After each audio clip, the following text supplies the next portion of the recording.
Hi and welcome back. So as of 2024, the average life expectancy in the United States is only 79. In the UK, slightly higher, 80.95. And in Canada, slightly higher again at just 81.3. And there are links to the sources I used in the description below.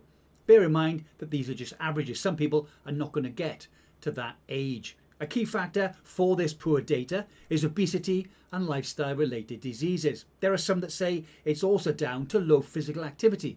But no matter how fit you are, how much you exercise, you cannot outrun a bad diet. Imagine two cars that are maintained and run exactly the same, but one of them is filled with dirty fuel. You know which one is going to get scrapped first. Fuel in a car is really easy. It's only one factor and it's very easy to change. But what are we putting into our bodies that's driving our average life expectancy down? Today, I'm going to cover the 5 biggest culprits. First on the list is sugary beverages, such as soda and also energy drinks.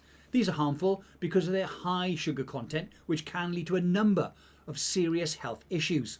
Regular consumption of these drinks causes blood sugar to spike, increasing the risk of insulin sensitivity and then type 2 diabetes.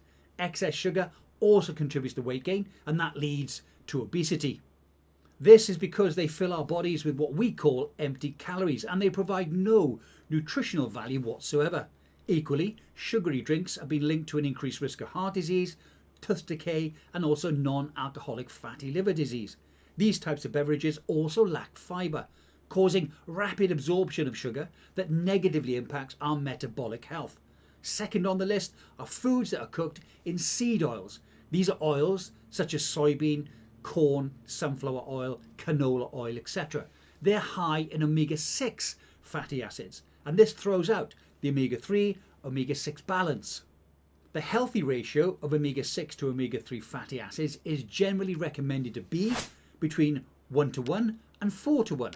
This balance helps maintain optimal health by reducing inflammation and supporting cardiovascular, neurological, and also immune health. In many Western diets, the ratio is often skewed to 15:1 and in some cases 20:1. This is all because of the seed oils. Seed oils are processed with high heat and also chemicals. This leads to oxidation and the formation of harmful compounds like trans fats. These trans fats and oxidized oils increase the risk of cardiovascular disease by promoting oxidative stress. It's advisable to limit these seed oils and to opt for healthier alternatives like olive oil, butter, and coconut oil. Next, we have the one that I find the most difficult to cut out on my diet, and that's refined grains. Here we're talking about bread, white rice, pasta, pastries, etc. These are detrimental to our health because they've been stripped of all their fibre, vitamins, and minerals during processing. This removal leaves them with little to no nutritional value. This when compared to whole grains. Refined grains also cause a spike in blood sugar levels because they're high on the glycemic index. Over time, this is going to lead to a higher risk of type 2 diabetes and also obesity. They also lack dietary fibre, which is important for digestion, satiety, and maintaining healthy cholesterol levels. Regular consumption of refined grains is linked to an increased risk of inflammation and a higher risk of cardiovascular disease. True story, I really miss crusty bread.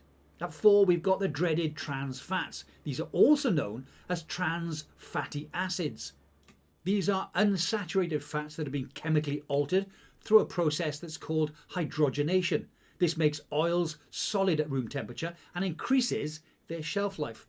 And don't forget, not too long ago, trans fats were considered to be the healthier alternative to saturated fats by the American Heart Association, the World Health Organization, the FDA, the National Institutes of Health, and the Academy of Nutrition and Dietetics. Now, these are the same organizations now working to lower the cases of death from diseases like diabetes, cardiovascular disease, and also cancer.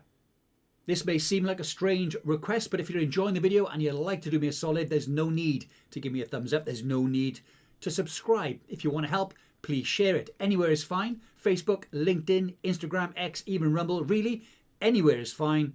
Back to the video. This graph shows how successful those organizations have been at fighting cancer since 1975. Other disease graphs look much the same. And finally, we have the misuse or the abuse of alcohol. Chronic excessive drinking damages the liver, leading to conditions like fatty liver disease, hepatitis, and cirrhosis. It also impairs heart health, increasing the risk of high blood pressure, arrhythmias, and cardiomyopathy. It also weakens the immune system, making our bodies more vulnerable to infections. Misuse affects brain function, leading to cognitive decline, memory problems, and an increased risk of mental health disorders such as depression and anxiety. Now, none of these should be a surprise to you. We should all know that these types of foods pose a substantial risk to our health, but many people choose to ignore the evidence. More worrying is that once a disease of aging takes hold, let's say diabetes, its severity can be mitigated simply through changes to lifestyle.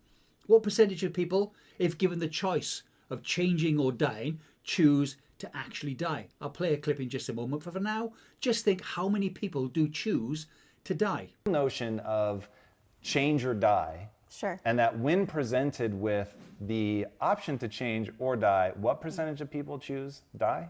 It's a huge percentage. I mean, it's above 80%. There's been a couple of different studies that have been done on this around asking this question from people with, diseases, lifestyle diseases, diabetes, those types of things that can completely be prevented. But when asked to either change or die, they don't change. It's fascinating. Really, how hard is it to stop drinking Pepsi or Red Bull?